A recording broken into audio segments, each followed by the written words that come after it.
Um, I have two images that came out, so let me just talk to you about the images. We'll unpack them and then see how they relate to the cards, okay? First of all, what I'm seeing here is when I was shuffling out the first four cards here, I saw this man. He's got like his hiking gear, okay? So he's wearing like a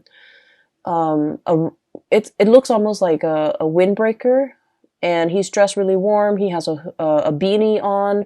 He has like khaki and like a pair of hiking boots, and he's got one of those walking sticks with him. So he looks really young, like 30, but he's going up this mountain. He's going up this really steep incline. The weather seems a little bit cold and kind of dewy, like misty. So all I see is the back of him. He's wearing khaki, like brown khaki pants, and like almost like a um orange yellow windbreaker with like, his backpack, and he's going up this mountain using the walking stick to kind of guide his way. And then as soon as he reaches the summit, the view pans out, and he's looking down below at this really beautiful lake. Okay, it's really far away, and there's it's just like sparkling blue lake. So on the ascension, so when he's going up the incline to reach the summit, everything felt really gray and, very wet and soggy and just uncomfortable and cold and a little bit like just soggy, just like uncomfortable. And I feel like, that might not be a comfortable place to be in, but he trudged on. He kept moving forward. And as soon as he got to the summit, the he's like really on top of, the mountain, and everything just cleared up. So I started to see, a break in the sky, blue skies shimmering through, and then this beautiful view of this blue sparkling water down below. So he's looking at this lake in the distance, really far below him, and he's just like, this is an amazing view. And he takes in the view. He rests there for a moment, and he's kind of thinking, I really wish I have somebody to share this experience with me. Okay? And so when I saw that, I was thinking that everything in your life is going really splendidly well, especially when it comes to your career, because I feel like you're at that point where you've reached the summit, you've made it, you've trudged on, you have dealt with just a lot of changes in your work environment. I feel where things were a little bit hazy, a little bit muddled. You put one foot in front of the other, and you're just like, I'm gonna cross that bridge when I get there. If there are obstacles, rocks strewn in your path, you've got that walking stick, and you just, kept going, and you knew the day would come where you can like be on top of that summit, claim your space and claim your territory, and especially claim your role in a specific situation, and being able to tell people your contributions, your assets, being able to kind of like conquer all the obstacles in the work environment. And you've made it. The sky is breaking, and there's like the patchy, the foggy, the overcast weather is moving out of the way, making way for blue skies. So I feel like for many of you, you're kind of like the it girl, the it guy when it comes to your career. People might come to you, ask for input, ask for counsel.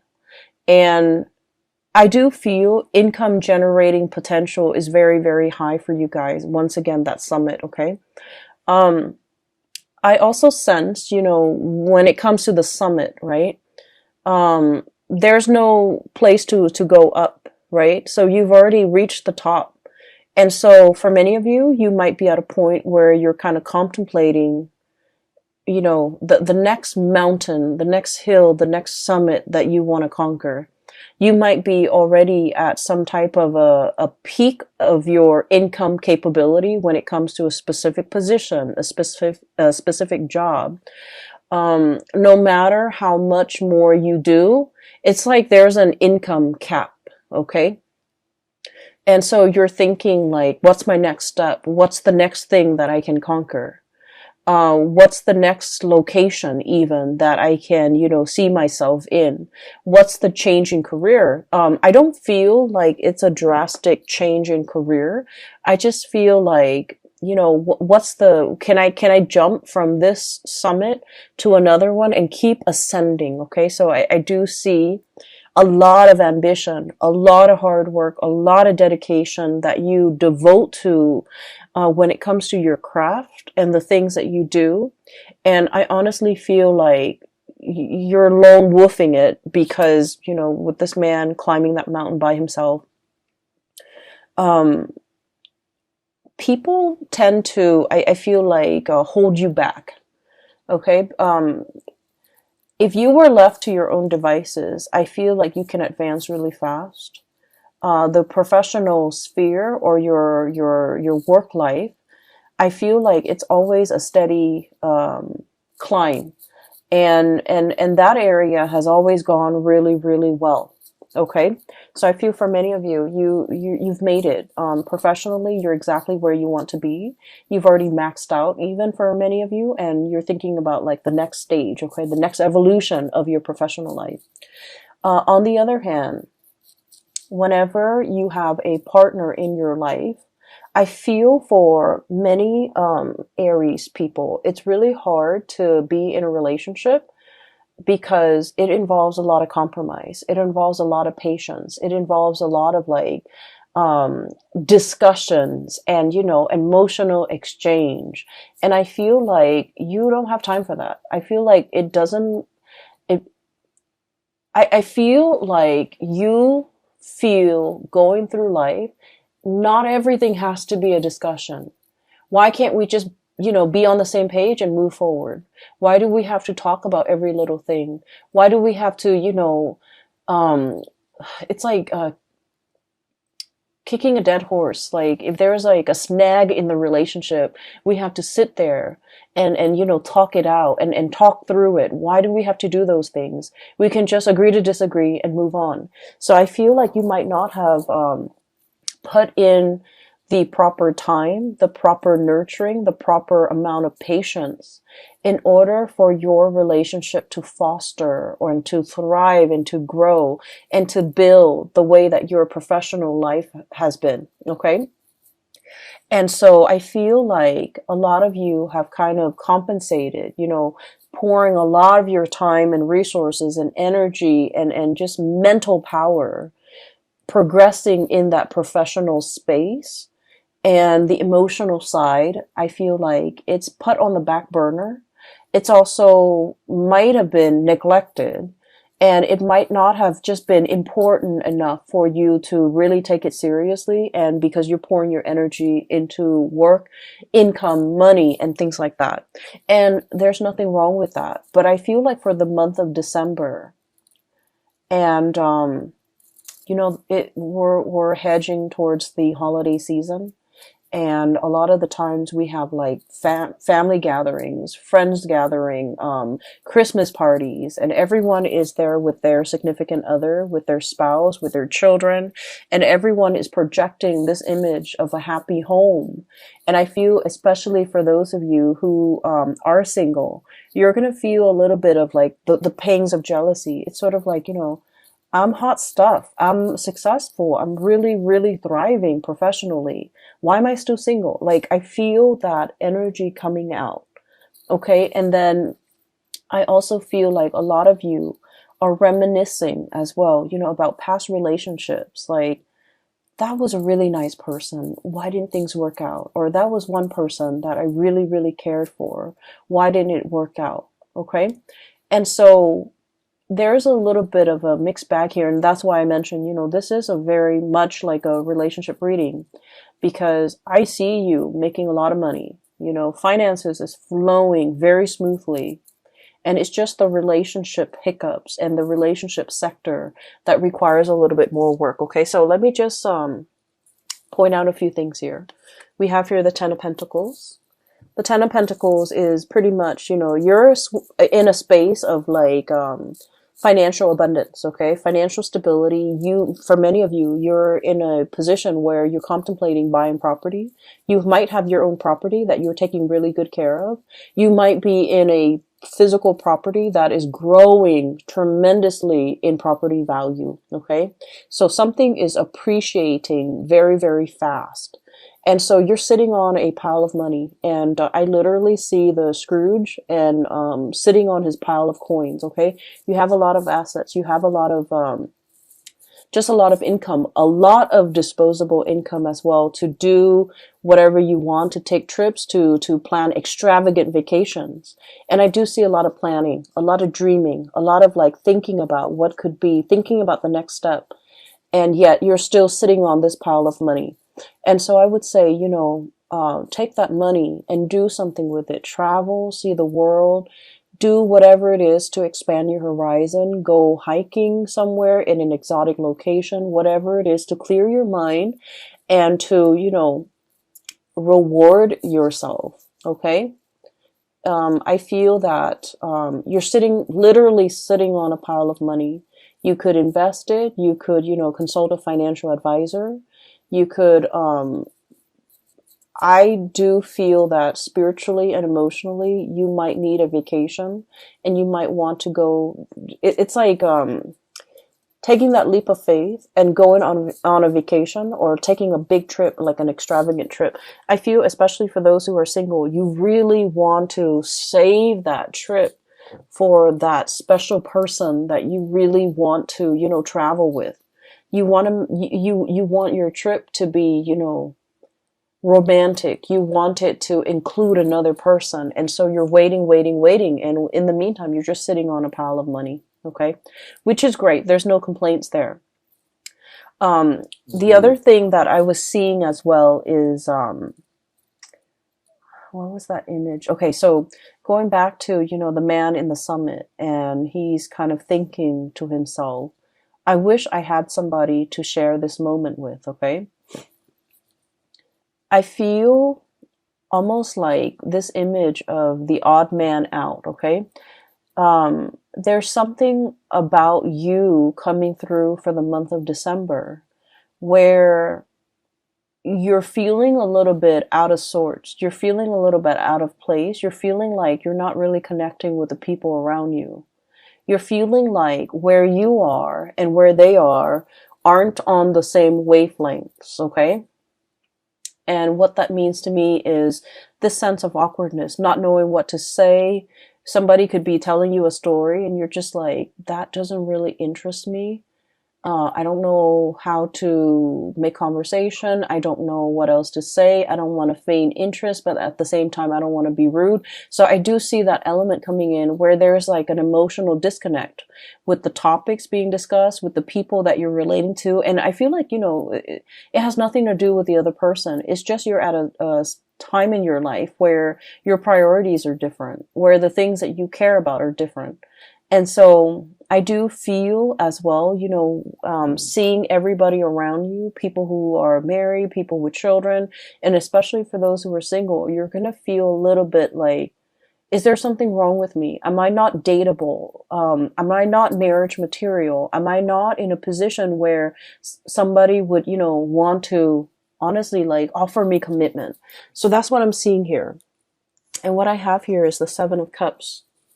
And the Seven of Cups is options, you know, possibilities, as well as like all the things that we feel the world is opening up to us. Okay, like doors opening, paths opening, new people coming into the picture, being offered left and right, you know, being given like invitations, being the life of the party pretty much. Okay, and we have here the Four of Swords, and the Four of Swords is some type of a rest, some type of a stoppage when it comes to communication, some type of a situation where we are actively putting ourselves out there, but somehow energetically there's a disconnect. There's like an emotional discordance between you and the interaction between you and another person.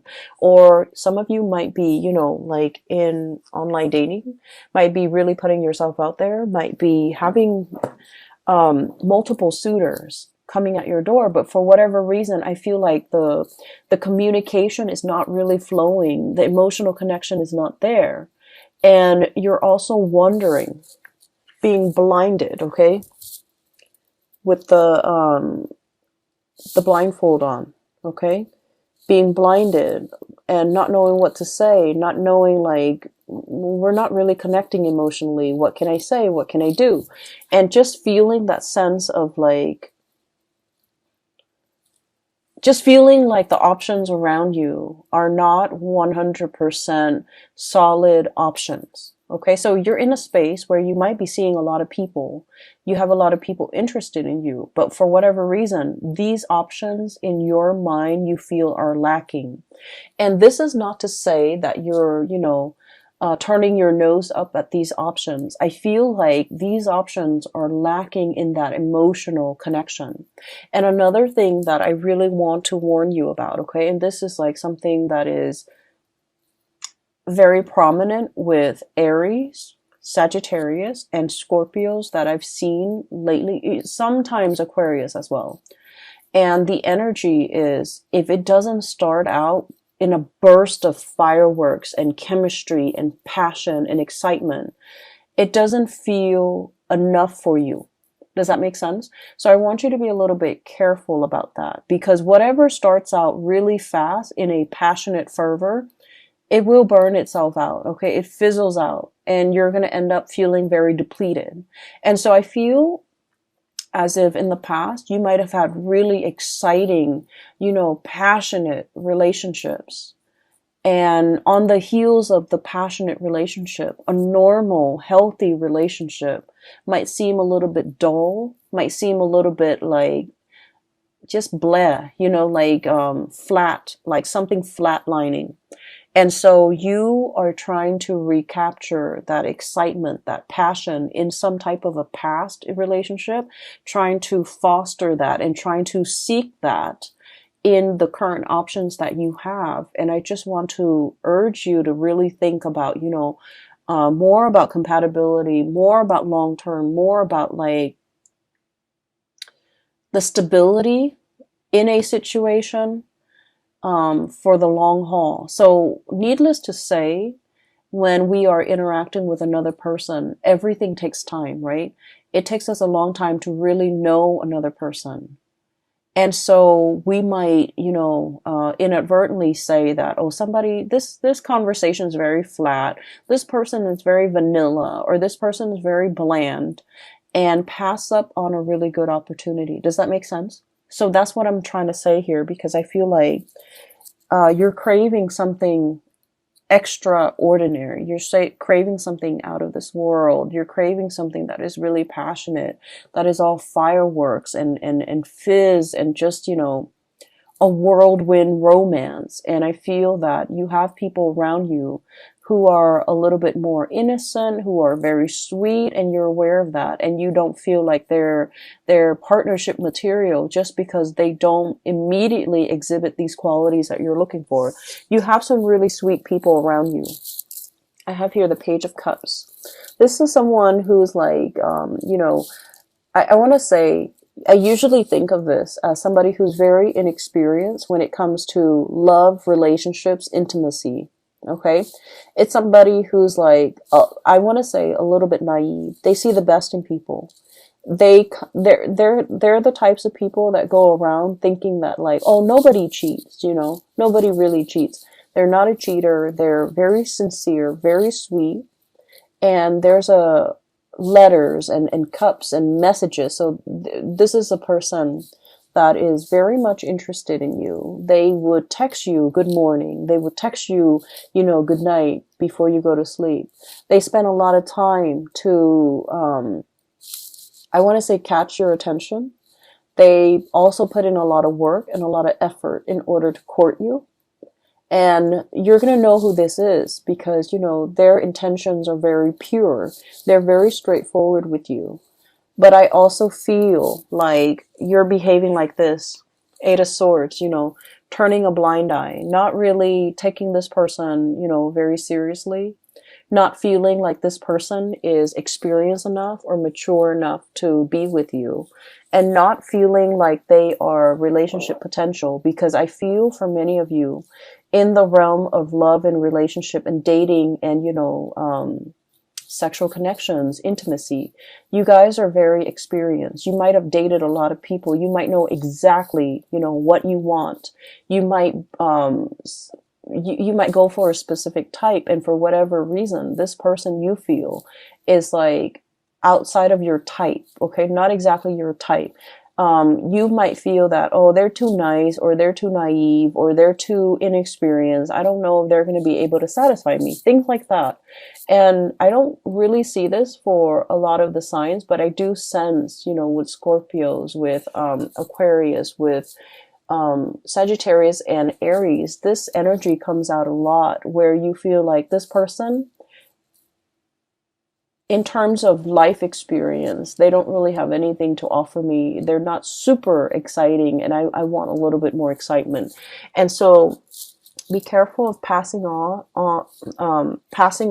a very good thing, a really good person, and a potential for a very strong, solid relationship. So, you know, don't judge a book by its cover, because I feel like there's a lot more here to be uncovered. And there's a lot of satisfaction that can be had in this situation, because I feel like there's a lot of harmony associated with this person, okay? I feel like they're actively courting you. I feel that they're aware that you have a lot of options. I feel like there's also an age difference between you and this person. I feel that they are very sweet. Okay, like if it's a man, this is somebody who is like treats women really well, loves his mother, calls her. This is somebody that, you know, open doors for the people in their lives. They seat you down. They put a coat on you when you're cold. You know, they open the door for you. Not that you need any of these things, but, you know, this is somebody who's just like really caring. And you know, you might feel like this is mushy. You might feel like this is cheesy. Okay, but I do sense that it says a lot for a person, about a person, when, you know, they treat their mothers right, when they treat their sisters well, when they treat like their family members and the people in their life with the utmost respect, because they're ready to be a relationship partner. But in some way, you might find this a little bit like bland, a little bit like, I'm not sure if I want to get involved. And I also feel as well, sometimes they text you and you might not even return the text because you're not 100% emotionally invested in this person.